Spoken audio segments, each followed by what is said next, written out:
Central tendency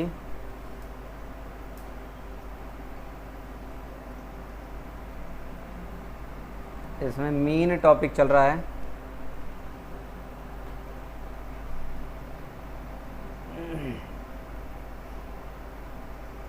इसके बाद पढ़ेंगे मीडियन और इसके बाद पढ़ लेंगे मोड। मीन की बात करेंगे, पूरे सेंट्रल टेंडेंसी की ही बात करें अगर, तो इसमें हम अगर सीरीज़ देखें तो 3 तरह की सीरीज़ होती हैं, है ना। एक है इंडिविजुअल सीरीज़, डिस्क्रीट सीरीज़, और तीसरा कॉन्टिन्यूअस सीरीज़,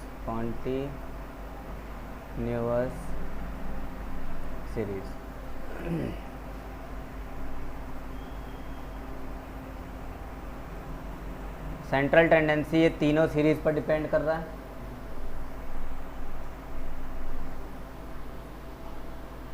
बंद कर लो अगर नहीं दिख रहा तो।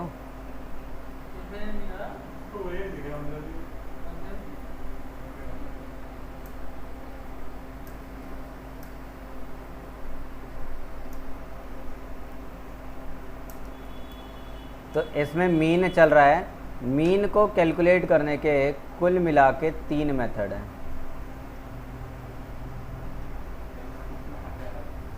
एक है डायरेक्ट मेथड,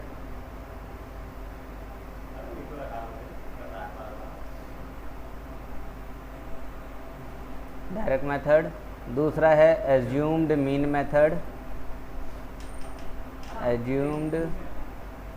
मेथड, और तीसरा है स्टेप डेविएशन मेथड।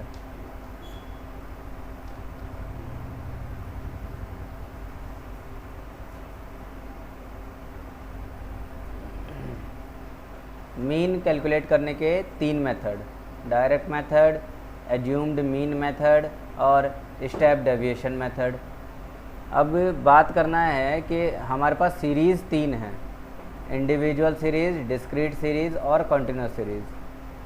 तो तीनों ही सीरीज़ में ये तीनों मेथड लग रहे होंगे। मेरी बात समझ में आई? जैसे इंडिविजुअल सीरीज़ पकड़ेंगे तो उसमें ये 3 मेथड लग रहे हैं, direct method, assume mean method और स्टेप डेविएशन मेथड। ऐसे ही डिस्क्रीट सीरीज़ पकड़ी जाएगी, उसमें भी ये 3 मेथड हैं। फिर कॉन्टिन्यूअस सीरीज़ पकड़ी जाएगी, उसमें भी ये 3 मेथड हैं। तो कुल मिलाकर अगर हम देखें तो 3 सीरीज़ और 3 ही उनके मेथड, यानी कि टोटल 9। सेंट्रल टेंडेंसी के 3 हैं, फिर एक के 3 हैं, फिर उस एक के भी 3 हैं। हाँ, सेंट्रल टेंडेंसी में 3 हिस्से, मीन, मीडियन, मोड। मीन में 3 हैं, 3 method, direct method, assumed mean method और स्टेप डेविएशन मेथड। कुल मिला के सीरीज़ जो है वो भी 3 टाइप्स की हैं, इंडिविजुअल सीरीज़, डिस्क्रीट सीरीज़ और कॉन्टिन्यूअस सीरीज़। इंडिविजुअल में ये तीनों टाइप हैं, डिस्क्रीट में भी 3 टाइप हैं और कॉन्टिन्यूअस में भी 3 टाइप हैं। समझ में आ रहा है? अभी जो है मैं इसको डायरेक्ट मेथड को समझाने जा रहा हूँ, इंडिविजुअल सीरीज, डिस्क्रीट सीरीज और कॉन्टिन्यूअस सीरीज के अकॉर्डिंग।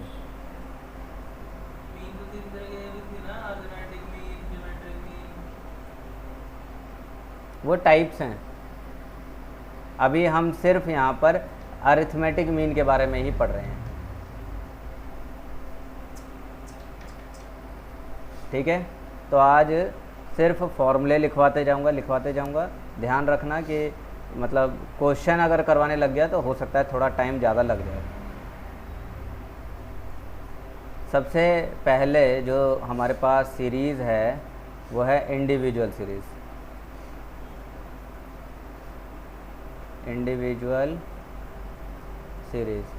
इंडिविजुअल सीरीज़ में अगर हम डायरेक्ट मेथड की बात करें, डायरेक्ट मेथड फिर उसके बाद बात करेंगे किसकी, assumed mean method.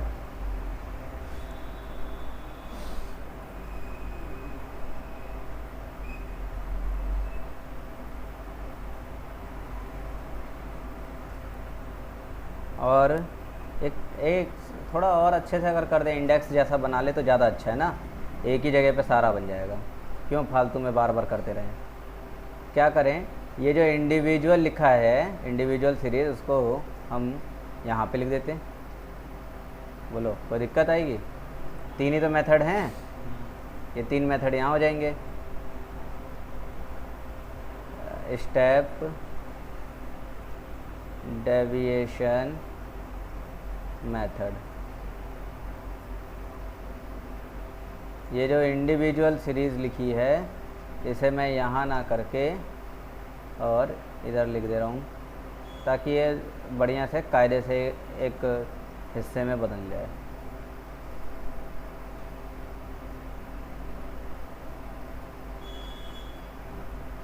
Individual series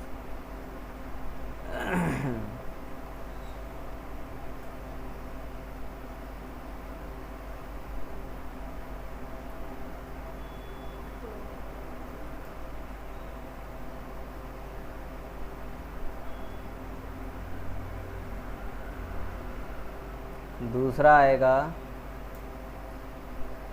discrete series.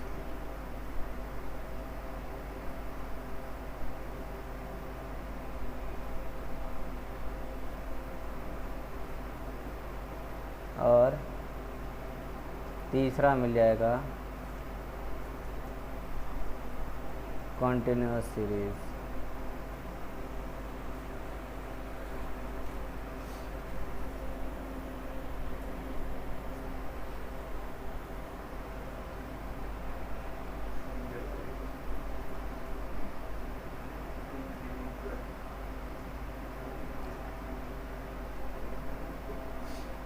ध्यान रखना है कि हम यहाँ सिर्फ अरिथमेटिक मीन की बात कर रहे हैं, यानी कि इसको हम दिखाते हैं x बार से।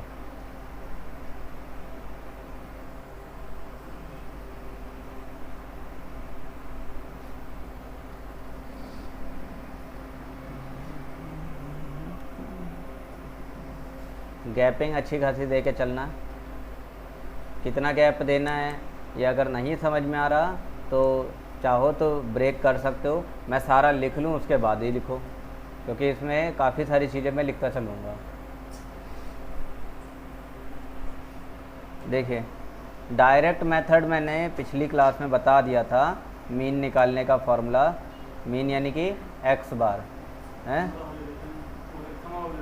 तो इसका था सिग्मा सारा टोटल है ना, स्टेटमेंट लिखवाई थी ना, sum of all observations divided by number of observations, तो उसको हम लिख सकते हैं सिग्मा x अपॉन n।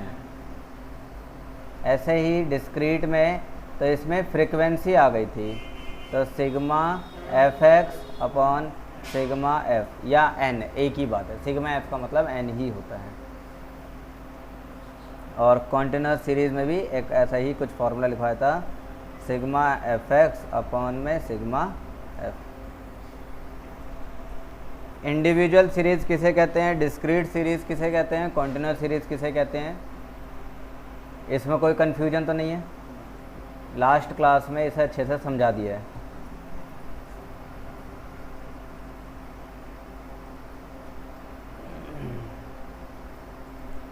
तो डायरेक्ट मेथड के फॉर्मूले तो मैंने करवा ही दिए थे, कोई इसमें दोहराई नहीं। अभी बात करेंगे एज्यूम मीन मेथड के और स्टेप डेविएशन मेथड की।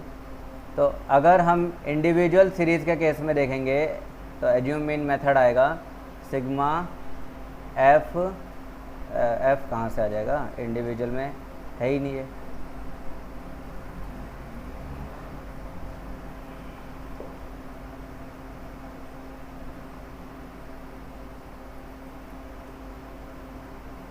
या ए पहले लिख देते हैं, चलो मैं पहले लिख दे रहा हूँ, बाद में कन्फ्यूजन ख़त्म हो जाएगी। A plus sigma D upon में एन, से A plus sigma D upon N. ये जो डी है ये डी का मतलब है एक्स माइनस ए, ठीक है, एक्स यानी कि डाटा, और ए हमारा एक कांस्टेंट नंबर है। ए क्या है? हाँ, अज्यूम्ड नंबर, या इसे अज्यूम्ड मीन भी कह सकते हैं हम। ए इज अज्यूम्ड मीन, ये एक कांस्टेंट नंबर है। जो डेटा हमारे पास गिवन होगी पूरी लिस्ट, उस लिस्ट में से ही कोई एक नंबर ले लो अपनी मर्ज़ी से, और उसी नंबर से सारे डेटा को माइनस कर लो। अपनी मर्ज़ी से कोई नंबर लेना चाहते हो तो अपनी मर्ज़ी से ले लो, कोई इसमें दिक्कत नहीं है, और सारे नंबर्स को माइनस कर दो तो एक डी का कॉलम बन जाएगा, ठीक है। उसी को सिग्मा कर देना है, मतलब सारा पूरा जो डी की लिस्ट होगी उसे प्लस कर देना है, डिवाइड बाय एन, और जो आंसर आएगा उसमें वही ए प्लस कर देना है जो तुमने शुरू में माइनस किया था। डन। और स्टेप डेविएशन मेथड में आए अगर, तो इसका फॉर्मूला हो जाएगा A plus sigma U upon N into, तुम्हारी बुक में इसे आई करके लिखा होगा तो आई लिख लेना, है ना। बाकी अगर कुछ भी हो, जैसे एच सी लिखा है तो सी लिख लो। ये अगर तुमने 10th पढ़ा हो तो 10th क्लास में भी आया था, और 10th क्लास में इसे एच से दिखाया गया था। 11th क्लास पढ़ी हो तो 11th क्लास में इसे आई से दिखाया गया। अब यहाँ पढ़ रहे हो तो यहाँ इसी को सी से दिखाया जा रहा है। तो जैसे मर्जी वैसे कर लो, कोई इसमें दिक्कत नहीं है, ठीक है। तो मैं इसमें एच लिख दूँ तो ज़्यादा सही है, बता रहा हूँ। तो u, ये तो फॉर्मूला हो गया। पहले इस पूरे को सॉल्व करोगे, sigma u upon N multiply H solve कर दोगे, और जो आंसर आएगा उसमें a को प्लस कर देना है। अब बात करते हैं u है क्या। तो जो u है हमारा d अपॉन में h। h क्या है? एक नंबर, कॉमन नंबर जिससे सारा डेटा डिवाइड कर देंगे। ज़्यादातर h को 10, 20, 30 ले लिया जाता है। इसमें क्लास इंटरवल नहीं है ना, इंडिविजुअल सीरीज़ में। कॉन्टिन्यूस सीरीज़ में क्लास इंटरवल ही माना जाता है, लेकिन यहाँ इंडिविजुअल सीरीज़ की बात कर रहे हैं। तो यहाँ पर अपनी मर्ज़ी से कोई भी नंबर ले लो, 5, 10, 12, 15, 16, 20। ज़्यादातर उस नंबर को लिया जाता है जिस नंबर से सारा डाटा परफेक्ट डिवीज़न आ जाए, परफेक्ट डिवीज़न में आंसर दे रहा हो। जैसे मान के चलो कि सारे के सारे डेटा 220, 250, 480, है ना, 370 इस तरह से आ रहे हैं। तो ऐसे केस में 10 से सबको डिवाइड कर देना ज़्यादा किफ़ायती होगा, नंबर हमारा छोटा हो जाएगा। समझ गए? तो h वो है एक नंबर है जिससे हम सबको डिवाइड करेंगे, ठीक है। तो डिविजनल कांस्टेंट कहेंगे इसे हम, h को कहेंगे डिविजनल कांस्टेंट।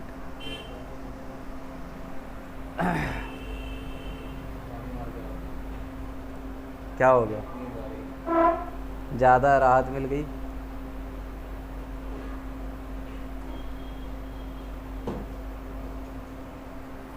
इंडिविजुअल सीरीज़ के फॉर्मूले ख़त्म। अब वही डिस्क्रीट में आ जाएं, डिस्क्रीट में आ जाएं।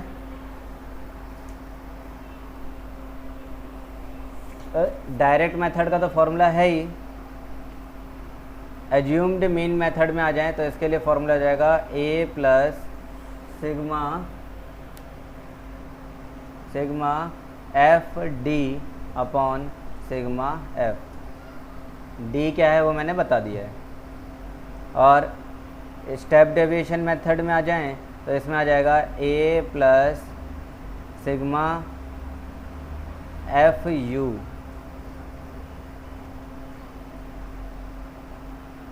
Upon sigma F multiply H. बात वही है इसमें भी। आ रहा है समझ? इसको थोड़ा ठीक से लिखा जाए।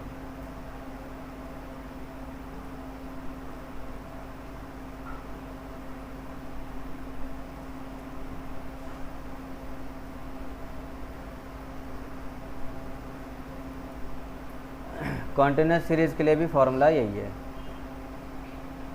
ए plus sigma F D upon में सिग्मा एफ, और स्टेप डेविएशन मेथड में आ जाएंगे तो A plus sigma F U upon sigma F multiply H.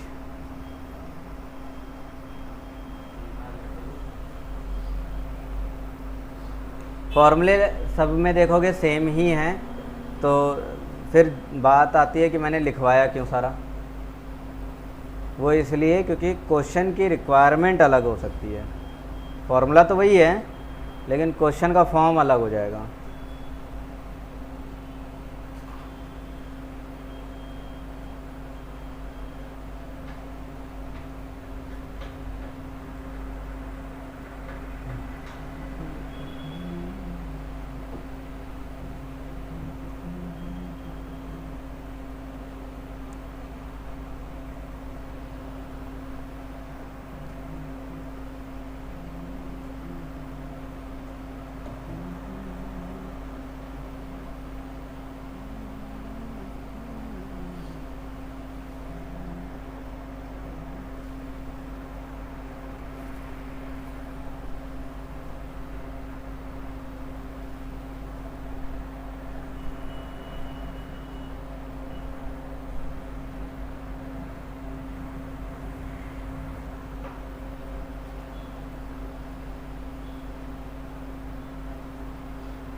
करो जल्दी, और क्या।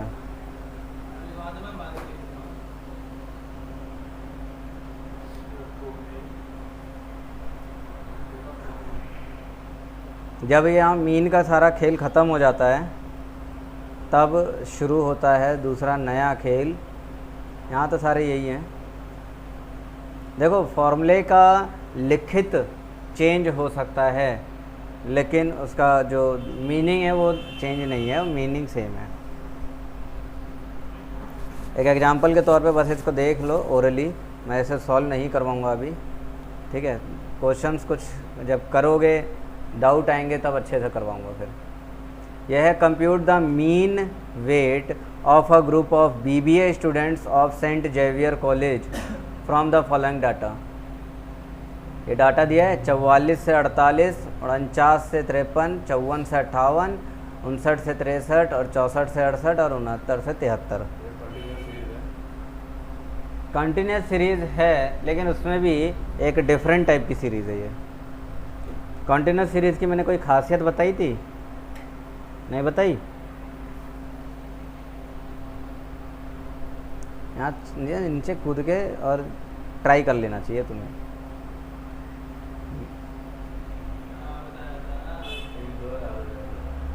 ये अगले का पिछले का अपर और अगले का लोअर बराबर होता है। क्या इसमें है?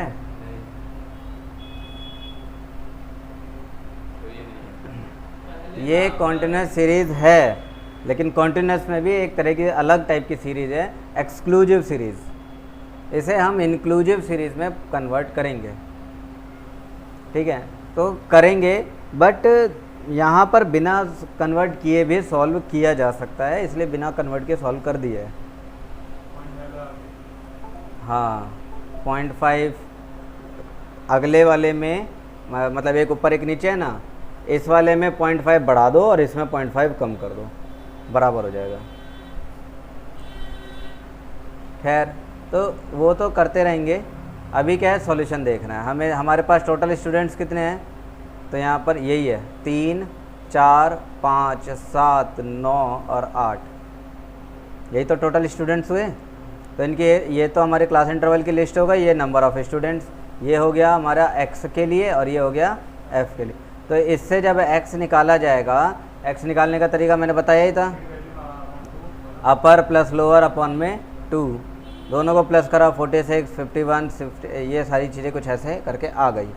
एंड देन इनको मल्टीप्लाई कर देंगे, ये हमारा x और ये f, तो fi xi हो गया। i इसलिए बोला जा रहा है, i का मतलब पहला डेटा दूसरा डेटा। अगर पहला है तो i की जगह 1 लिख देंगे, ये पहला है ना ये, तो ये i की जगह 1 लिखा है रहेगा। f1 कहेंगे इसे और इसे कहेंगे x1, ये f2 और ये वाला x2, ऐसे ही इसलिए i लिखा जाता है। नहीं लिखेंगे तो गलत हो जाएगा, नहीं होगा, ये अपनी सहूलियत के लिए लिख देते हैं। और कौन सा तुम्हें लिखित चलना है, तुम्हें तो अकड़ बकड़ करना है। सो मल्टीप्लाई कर दिया और उसको टोटल कर दिया, ये आ गया। ये हो गया तुम्हारा सिग्मा जो लिखवाया है सिग्मा एफ एक्स, और ये टोटल हो गया सिग्मा एफ। अब क्योंकि एकदम डायरेक्ट मेथड से ही किया है, दोनों को डिवाइड कर दो, डिवाइड कर दोगे सिंपली आंसर आ जाएगा 61.42 kg। आ गया? अरे हाँ ना बोल दो जल्दी। क्या अगर स्टेप एज्यूम मीन मेथड या स्टेप डेविएशन मेथड अप्लाई कर दें तो आंसर यही आएगा या अलग आएगा? यही आएगा पक्का? ट्राई करने की ज़रूरत है, इसी में ट्राई करने की ज़रूरत है या रहने दूँ? आंसर वही आएगा, लेंदी हो जाता है। लेकिन अब क्या है कि इसमें कैलकुलेशन तुम्हें आसान दिख रही है, इसलिए। बाय द वे तुम्हारा तो कैलकुलेटर का है, तो तुम कैलकुलेटर से करोगे तो कोई कितनी भी बड़ी कैलकुलेशन हो दिक्कत नहीं है। इसको ना मैं अपनी तरफ से इसी को स्टेप डेविएशन मेथड से करके दिखा देता हूँ। एज्यूमिंग मेथड से भी हो जाएगा, लेकिन मैं स्टेप डेविएशन से कर रहा हूँ। स्टेप डेविएशन मेथड का फॉर्मूला है a plus sigma F U upon sigma F into में h, यही था ना फॉर्मूला? ठीक है, तो h तो इनके बीच का गैप है, ठीक है। मैं यहाँ पर u का कॉलम बना देता हूँ। u कैसे आएगा? तो u के लिए बताया था d अपॉन में h, और d क्या है? d को बताया है, d क्या है? x, अचानक इसको दोहरा पड़ जाता है, x माइनस ए और अपॉन में h, यही तो काम करना है। अब a क्या करें, इनमें से कोई भी एक नंबर ले लो।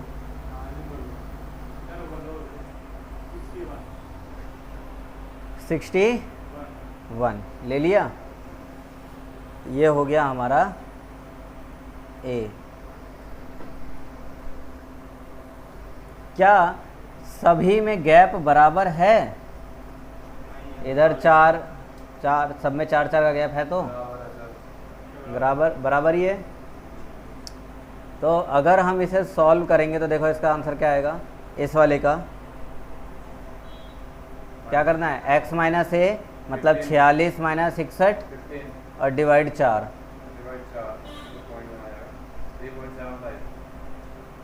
3.7 माइनस का,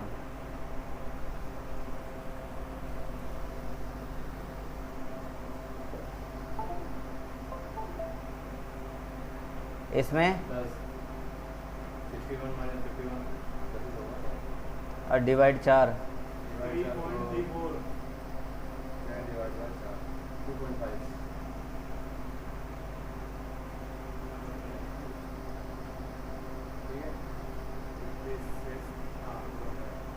माइनस 61 5 आ गया डिवाइड बाय 1.25 माइनस ये 0 आ जाएगा। 5 ये वही आ जाएगा सेम डिवाइड बाय 1.25 और शायद नीचे 2.50 होगा। ये देखो 7 माइनस हाँ डिवाइड बाय 2.5 आ गया। क्यों करा ये मैंने, तो मैं कुछ दिखाना था। कोई पैटर्न दिखाई दे रहा है? ऊपर भी 0 के ऊपर और 0 के नीचे। 0 के ऊपर जाए तो पॉइंट में, नेगेटिव में तो है ही, पॉइंट के बाद वाले हिस्से को देखोगे तो 0.25, 0.50, 0.75, यानी कि 0.25 बढ़ता जा रहा है, समझ रहे हो। और पॉइंट के लेफ्ट वाला हिस्सा 1 2 3, कोई दिक्कत तो नहीं, यानी हर अगले नंबर में 1.25 जुड़ता जा रहा है। पहले में 1.25, उसके बाद फिर उसमें प्लस कर दिया 1.25, फिर प्लस कर दिया 1.25, फिर प्लस कर दिया 1.25, तो ये चलता जाएगा। यानी सिर्फ एक 0 वाले को अगर मैं देख लेता हैं इसको, इसकी जगह पे, क्योंकि ए को तो मैंने रखा ही है 61, तो 100% इसका आंसर तो 0 आएगा, 0 आएगा। इसके ऊपर कोई भी केस हो, कोई भी दुनिया जहाँ का कोई भी केस हो, 1.25, 2.50, 3.75 और उसके बाद उसमें 1.25 प्लस कर देंगे तो 5.00 आ जाएगा, चलता जाएगा। और ऐसे ही नीचे 0 के नीचे भी होगा। ये कब होगा? जब हमारा अपर और लोअर बराबर नहीं होंगे। समझ में आई बात? और अगर तुम्हारा अपर और लोअर बराबर हो, अपर एंड लोअर बराबर हो अगर, तो उस केस में ये वाला तो जो हमने ए माना वो तो 0 ही रहेगा, इसके ऊपर वाला -1, -2, -3 हो जाएगा और उसके नीचे वाला 1 2 3 4 चलता जाएगा। ठीक है। कंडीशंस हैं। कंडीशन क्या है कि ये इंटरवल बराबर होने चाहिए, इंटरवल्स बराबर होने चाहिए। बराबर नहीं है तब तो तुम्हें हर एक का कैलकुलेशन करना पड़ेगा, और अगर बराबर है तो बिना कैलकुलेशन करे एक्सक्लूसिव के लिए ये लिख दो और इंक्लूसिव के लिए ये, यानी अपर लोअर बराबर नहीं है तो ऐसा बनाओ, और अपर लोअर बराबर है तो ये बना दो। क्या मिल जाएगा? u मिल जाएगा। इसके बाद करना क्या है, तो सीधे सीधे एफ यू कर देना है। तो ये रहा एफ और ये रहा u, दोनों को मल्टीप्लाई करके यहाँ लिख देंगे। माइनस वाले माइनस में 0 और उसके बाद प्लस वाले प्लस में। इस पूरे को जोड़ घटा करके एक आंसर आएगा ना, यहाँ आएगा। ये हो गया सिग्मा एफ यू, ये वाला हिस्सा कहलाएगा sigma F you. Sigma F ये रहा, एच इन दोनों के बीच का डिफरेंस हो जाएगा। है 55 गलत आ रहा आंसर।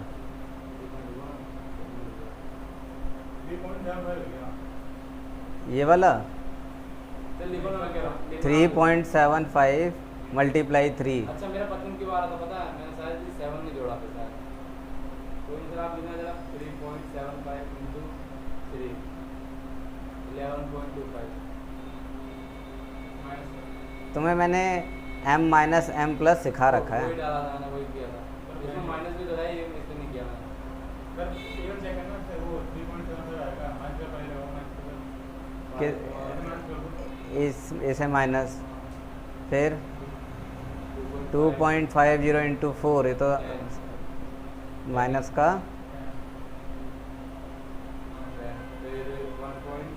1.25 6.25, ये हो गया 0 9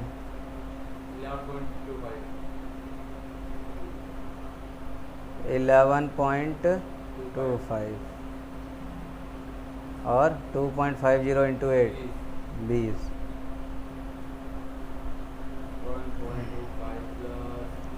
इससे तो ये कट ही गया, माइनस का 16.25 और प्लस का 20, तो प्लस का 3.75 आ रहा है।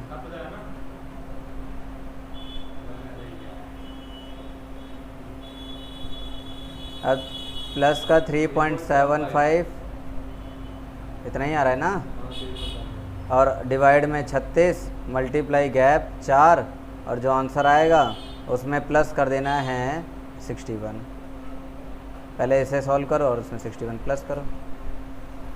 60 आ रहा है, पूरा 60 आ रहा है। 60.5 अरे गवार 61 तो यही है, 16 कहाँ से आ जाएगा क्या?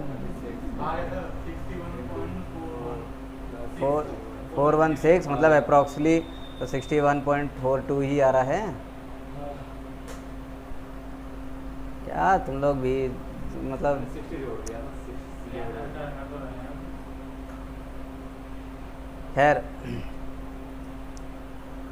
वो एक क्वेश्चन था, एक ये क्वेश्चन है। Find the AM arithmetic mean from the है, नहीं करवाऊँगा, घबराओ मत, मैं बस समझा रहा हूँ। ये फॉलोइंग डिस्ट्रीब्यूशन है, इसमें 350 से 369 और 370 से 389 इस तरीके से ये दिया हुआ है। चाहो तो इसे इंक्लूसिव में कन्वर्ट कर लो एंड देन सॉल्व करो। अगर इंक्लूसिव में कन्वर्ट करते हो, सॉल्व करते हो स्टेप डेविएशन मेथड से, तो तुम्हारा जो u है वो ये आएगा, और एक्सक्लूसिव रख के ही करते हो तो हमेशा यही आएगा। किसी भी करके देख लेना, घर पे ट्राई कर लेना। अगर इंक्लूसिव बना के करते हैं तो जैसे इसको 0.5 कम कर दें और इसको 0.5 बढ़ा दें, 0.5 कम करें 0.5 बढ़ा दें। अगर ऐसा करते हैं तो u में जिसको a माना है ना, x में जिसे a माना है, u वाले कॉलम में वो 0 हो जाएगा, और उसके ऊपर वाला -1 -2 -3 और उसके नीचे वाला 1 2 3 हो जाएगा। तो कैलकुलेशन बहुत ज़्यादा आसान हो जाएगी। समझे?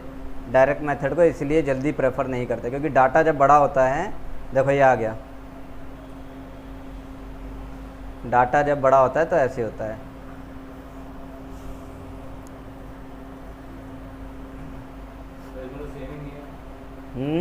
बढ़ा दिया।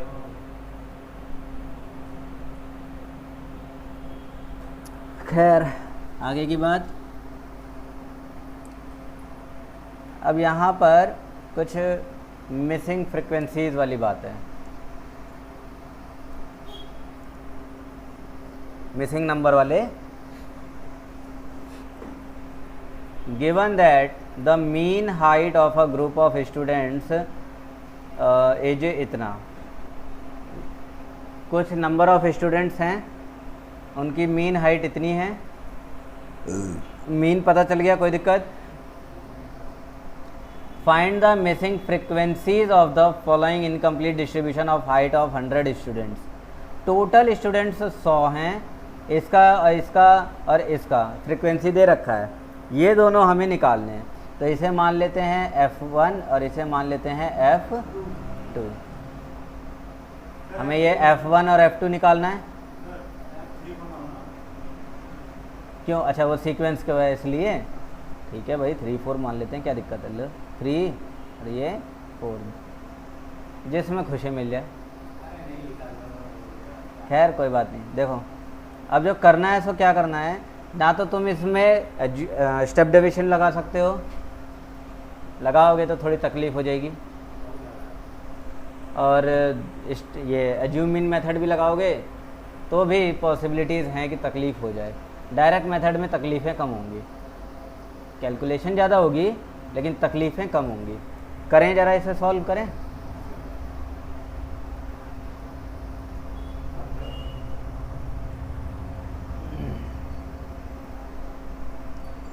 वैसे ये क्वेश्चन आने से रहा, ये क्वेश्चन पूरा आने से रहा, क्या पता कोई टुकड़ा आ जाए सो आ जाए, लेकिन नहीं आएगा। 60 to 62, 63 to 65, 66 से 68, 69 to 71 एंड 72 to 74। यहाँ इसके अपनी फ्रीक्वेंसी है 5, 18, तो इसको हमने F3 माना है, इसको F4 माना है, और ये है 8। अगर हम इसका x निकालते हैं, ज़रा x मेरे को बता दो तुम लोग, कितना आएगा? इन दोनों को प्लस करेंगे और 2 से डिवाइड कर देंगे। 122/2 61, 61, 64, 67, 70 और 73।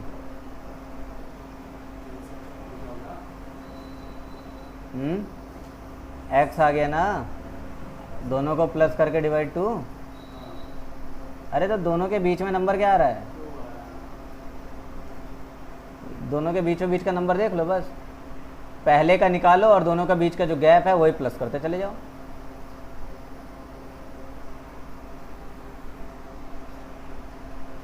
डन। डन। कौन सी लाइन? पहले का निकाल लिया, दोनों के बीच में जो गैप है वही गैप जोड़ते चले गए। अब यहाँ पर दोनों के बीच में गैप क्या है? 2 का है ना, 61 और 62। लेकिन अगला वाला कहाँ पहुँच रहा है? 63 ना, तो कुल मिला के 3 का गैप हुआ ना। ऐसे तो 2 का, अगर ये अपर लोअर दोनों बराबर होते, ये दोनों बराबर होते अगर, तब तो कोई दिक्कत नहीं थी भाई। मान लो कि यहाँ 60 और ये 63, तो ये 63 तो ये 66, 3 का गैप आराम से समझ में आता। अभी क्या है कि अपर लोअर बराबर नहीं है, तो पिछले का लोअर और अगले का लोअर के बीच में गैप देखो कितना, 3 प्लस करते चले जाओ। और नहीं अगर वैसे समझ में आ रहा तो दोनों के बीच में नंबर बीचों बीच का कौन सा वो लिख दो। 60 और 62 के बीच 61, 63 65 में 64। अगला काम fx है, दोनों को मल्टीप्लाई करो और यहाँ लिख दो। जल्दी जल्दी उंगलियाँ चलनी चाहिए।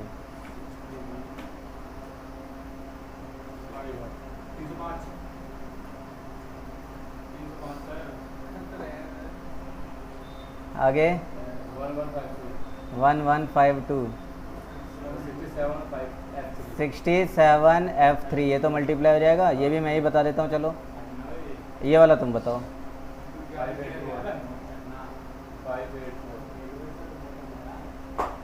कितना?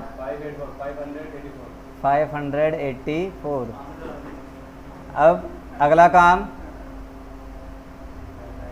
देखो, नेक्स्ट जो है वो है ये सिग्मा एफ एक्स। सबको प्लस करेंगे इन दोनों को छोड़कर।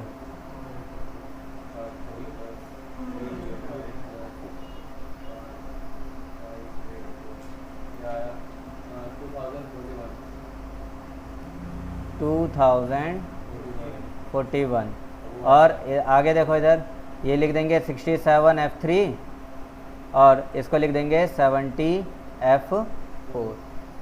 अगला इस फ्रीक्वेंसी को प्लस करेंगे तो इसमें तो 100 दे ही रखा है, तो सिग्मा एफ हमें दे रखा है टोटल 100।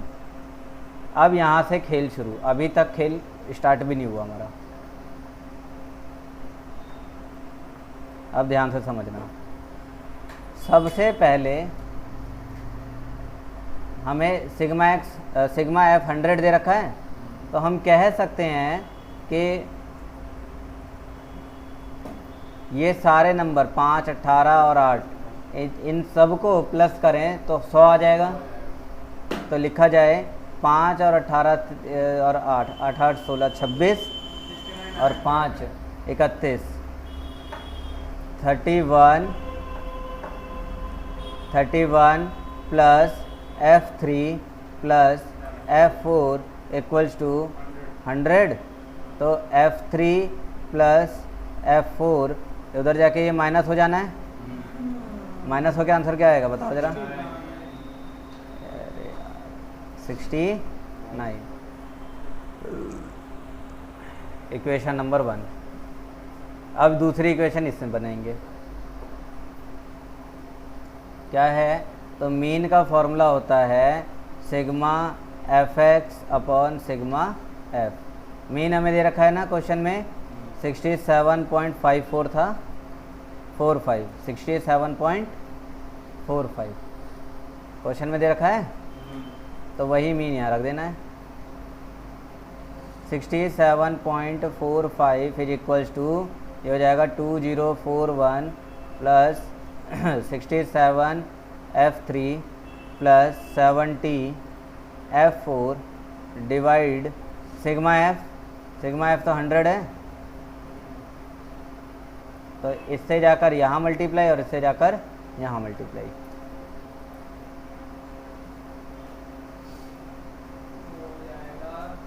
तो ये दोनों मल्टीप्लाई होकर आ जाएगा 2041 plus 67 F3 plus 70 F4 is equals to 67 का 100 से मल्टीप्लाई कर देंगे तो 2 जीरो खिसक जाएंगे, है ना, इतना आंसर आ जाएगा। तो अब इसके आगे क्या करें, इसके आगे इसको इधर ले जाएं, माइनस कर दें, तो ये बनेगा हमारे पास 4704 दोनों को माइनस करके कितना आएगा 704। ये आ गया, ये हमारा इक्वेशन नंबर 2। 2 इक्वेशन हो गई, एक ये रही एक ये रही। अब तुमने बचपन में पढ़ा होगा 2 वेरिएबल वाले सॉल्व करने वाले तरीके, सॉल्व कर दो। यहाँ से किसी एक की वैल्यू निकाल दो, F3 की वैल्यू निकाल दो, चाहे F4 की, किसी की निकाल दो। बताओ किसकी निकाला जाए? F3 निकालते हैं तो 69 माइनस F4 हो जाएगा। तो इक्वेशन फिर इसको ना देकर हम इसको दे देंगे, मैं इसको नहीं लूँगा, फिर हो गया। F3 वैल्यू यहाँ रख दी जाएगी।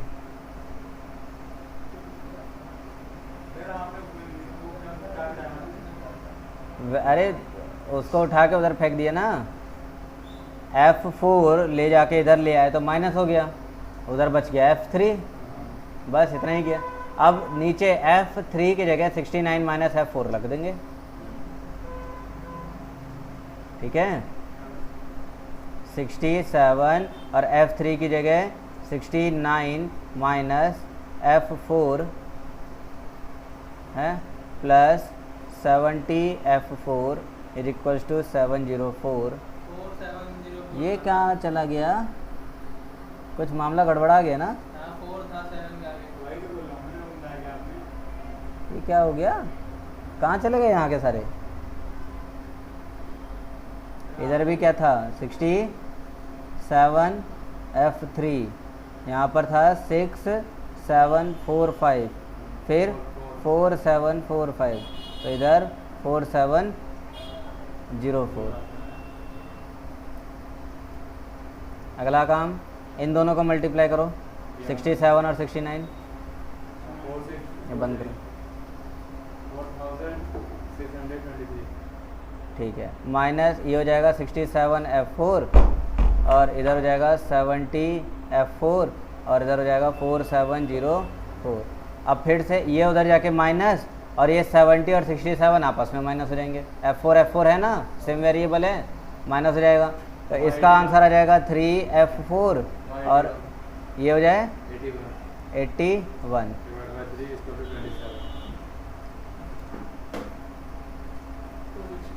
F4 मिल गया। अब F3 अगर चाहिए तो ऊपर ही हमने एक इक्वेशन बनाई थी ना, 67 माइनस F4, तो F3 67 माइनस 27, तो F3 का आंसर कितना आ जाएगा बताओ ज़रा? 42। दोनों आंसर आ गए। कुल मिला के बात यह है कि 2 इक्वेशन बनानी है।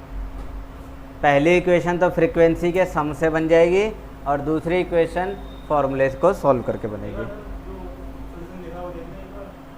गलत है क्या? नहीं है, ठीक है। हाँ, कम बताया है, कम बताया है, कम किया है, यही है।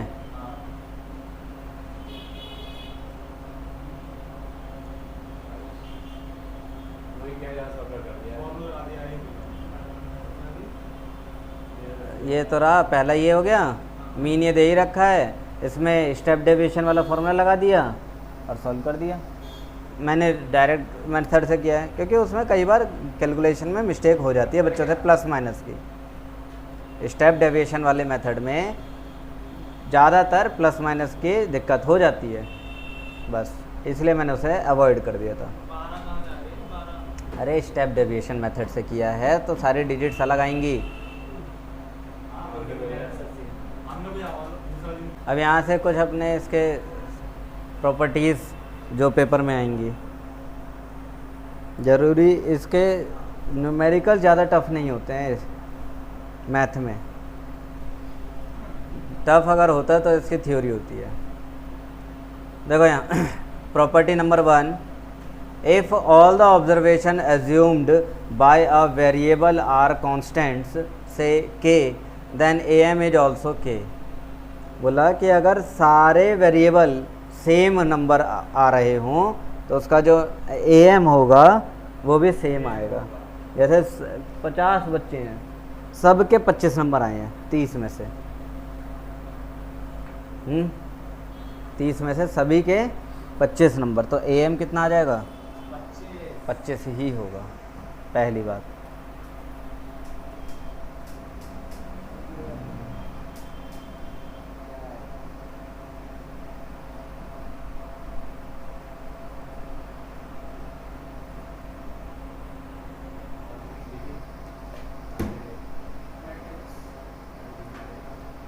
ये अलजेब्रिक एक्सप्रेशन को फॉर्म मतलब उस फॉर्म में लिख के दिखा दिया है।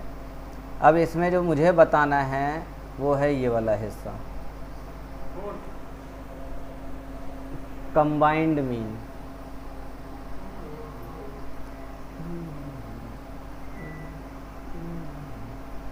देख बताऊं? अरे बोलो जल्दी। कंबाइंड मीन देखो, कंबाइंड मीन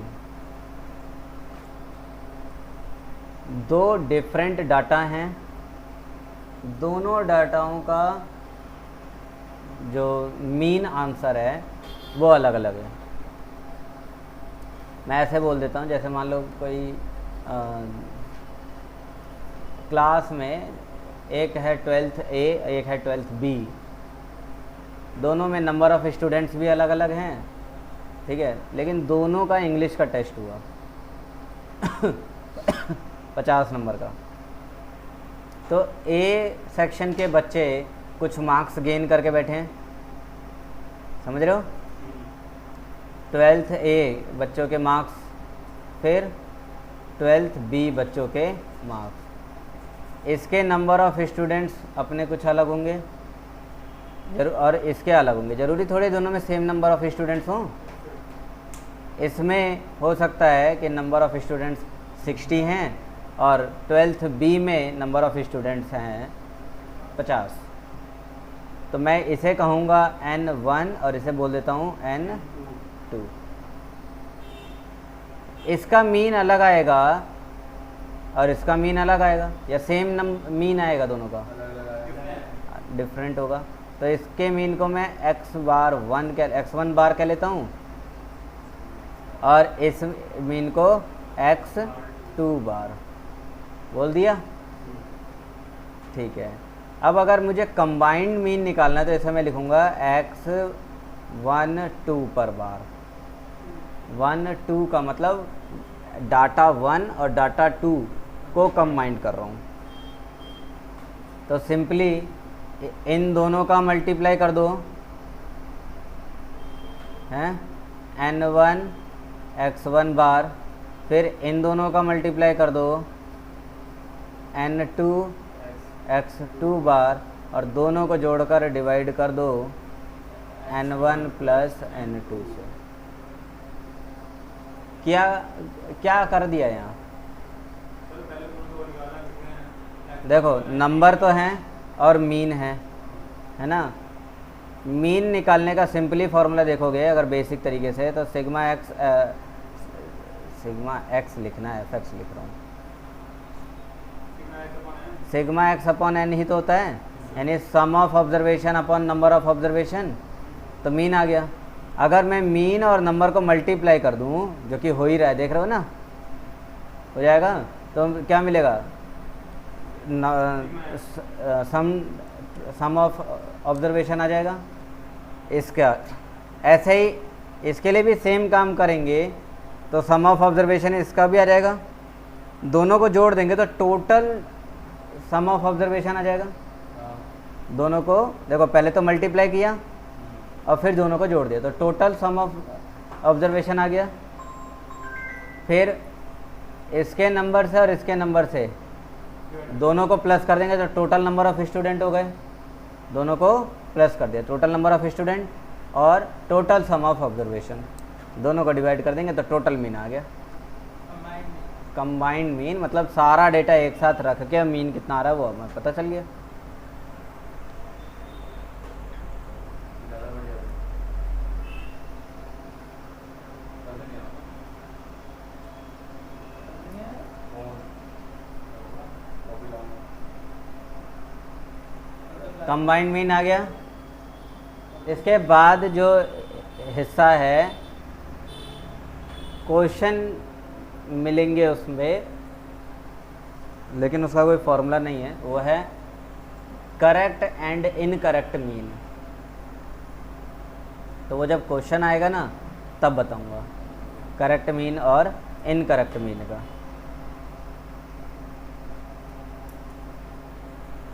ठीक है, तो अब आ जाते हैं क्वेश्चंस पर। तो आपने कहा था क्वेश्चन नहीं करा। मैंने कहा था कि फॉर्मूले ले करवाऊंगा, उसके बाद अगर क्वेश्चन करवाऊंगा तो उसमें टाइम लगेगा। मतलब टाइम हो गया ना बहुत। अभी तो 1:30 बज रहा है बस। मतलब 12 बजे कारगिल शुरू हुई थी, 12:15 पे 12:15 पे तो हुई थी। हाँ हाँ ठीक है, पहले क्वेश्चन करेंगे उसके बाद डिस्कस करेंगे। ठीक है सर, कर लो। पेज नंबर है 14.24। 0.24।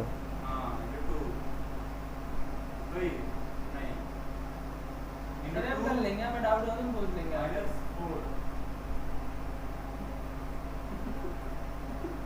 इसमें तो पूरा मैं देख रहा हूँ कि थ्योरी ही है हाँ, सही है बात ना। तो रहने दो फिर। अभी जो कि है कि 15 थ्योरी पर फोकस करना तुम्हारे लिए कंपलसरी है, इतना याद रखना। अगर यहाँ से नंबर कटते हैं तो सिर्फ थ्योरी की वजह से कटते हैं। तो स्टार्ट करें। सेट बी, सेट 1 भी तो होगा एक जगह। ये रहा था यार, नहीं मालूम पहले सेट बी ले लो, देखो कोई थ्योरी है वो भी अप्लाई करो। अभी तो ये थ्योरी है, सेट ए थ्योरी है तुम्हारा, इसको करवाऊंगा तब जब ये मीन मीडियन मोड न्यूमेरिकल्स के साथ ख़त्म हो जाएगा पूरे, तब इसकी थ्योरी करवाऊंगा, तब इसमें क्वेश्चन आएंगे। तो अब आ जाते हैं यहाँ पर सीधे। क्वेश्चन है write down the correct answer, each question carry 2 marks. If there are 3 observation 15, 20, 25 then the sum of deviation of the observations from their AM is। Zero deviation का भी टॉपिक आ गए थे मुझे। सबका डाल दो, वो लगा दो पीछे, मैं फॉर्मूले लिख लूँ। Sum of deviation. Sum of deviation का मतलब है कि पहले मीन निकाल लो सबका। हाँ ठीक है, निकाल लिया। 15, 25, 20 और 25 है ना। 2, 2, 4, 1, 5, 1, 6, 30 आएगा। हाँ तो 3 आएगा, 60 हुए तो वही 30 सब में माइनस कर दो। सब में माइनस 0 आएगा। 30 में 15 उधर आएगा। क्यों आएगा 0? 15 + 10 + 5 27 हो जाएगा। कितना? 27 होगा सब कुछ। इसका आंसर 15 15 - 30 माइनस 15 माइनस 10 प्लस का 5। माइनस का 5। हाँ माइनस का माइनस 20 15 30 आएगा, 30 आएगा। 15 + माइनस का 30 5 माइनस का 30। अभी पूरा करना। अरे एक मिनट, मीन गलत नहीं है। क्यों? 15 + 20 + 25 60 आया, डिवाइड बाय 2। 40, 3 है ना नंबर, अभी 60, 3 से डिवाइड करेंगे तो 20 आएगा ना। 10 आएगा, 20 आएगा। 20 20 30 कहाँ से आ गया? मीन है, वो मीन है, छोड़ दो। 15 plus 20 plus 25 upon 3। 60 divide by 3 हाँ 20 आएगा हाँ तो जीरो आ गया वो। आ गया ठीक। -5 0 5 अब तीनों को जोड़ देंगे तो जोड़ने में जीरो आया। पहली प्रोडक्ट बतानी है वो कांस्टेंट के लिए है, ध्यान से पढ़ो।